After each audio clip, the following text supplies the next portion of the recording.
Have you ever done this? You're lying in bed at night. Everything is quiet.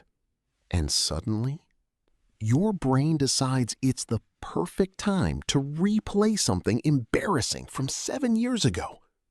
Maybe it was a breakup. Maybe a friendship that ended. Maybe something you said that still makes you cringe. You don't want to think about it.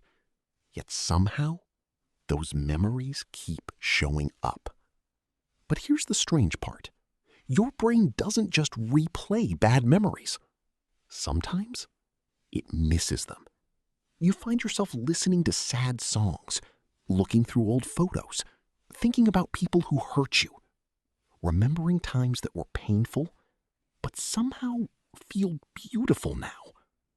Why? Why does the human brain seem obsessed with sadness? And why do painful memories often become our most treasured memories?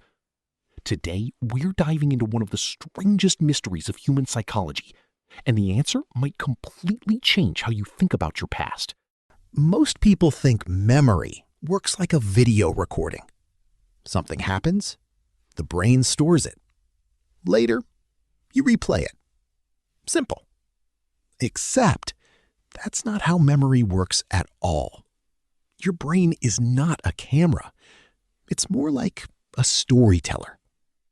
Every time you remember something, your brain rebuilds that memory, piece by piece.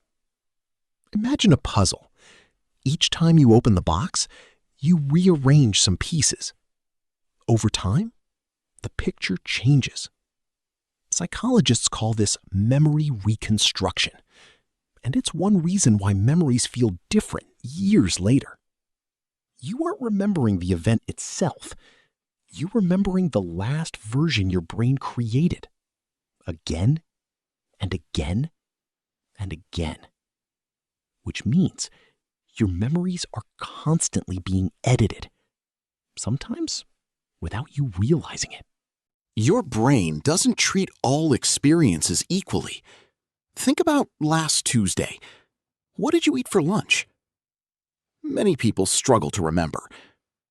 Now think about your first heartbreak, your most embarrassing moment, the day you received terrible news. Those memories appear instantly. Why? Because emotion acts like a highlighter. When something emotional happens, the brain releases stress hormones, adrenaline, cortisol, other chemicals that signal, pay attention.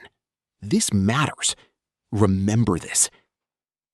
Deep inside your brain is a small almond-shaped structure called the amygdala. Its job is to detect emotionally important events. When the amygdala gets excited, it tells the memory system, store this one carefully. The stronger the emotion, the stronger the memory often becomes. That's why painful experiences can remain vivid for decades. Your brain believes those memories contain important lessons. Here's something surprising. Your brain is actually biased toward negative information. Psychologists call this the negativity bias. Imagine 2 comments on your video. 100 people say, "Great job." One person says, "This is terrible." Which comment stays in your head all day? Exactly, the negative one. For our ancestors, missing danger could be deadly. Ignoring a beautiful flower? No problem. Ignoring a predator? Game over. So evolution built a brain that pays extra attention to threats, negative experiences, mistakes, failures, embarrassment, pain. The brain remembers these things because remembering them increased survival. In other words, your brain isn't trying to make you happy. It's trying to keep you alive. And sometimes, those are very different goals. Now, things get weird. Why do painful memories often become comforting later? A relationship that made you cry. A stressful school year. A difficult chapter of life. Years later, you miss it. How? Here's another mystery. Why do people willingly listen to sad music? Why watch emotional movies? Why revisit painful memories? Researchers believe sadness creates a unique emotional experience. Unlike real-life pain, sad art feels safe. You experience emotion without actual danger. It's emotional practice, a way for the brain to process feelings, a way to reflect, a way to connect. Sometimes a sad song isn't about being sad. It's about feeling understood, feeling less alone, feeling human. Sometimes the brain chooses familiar pain over uncertainty.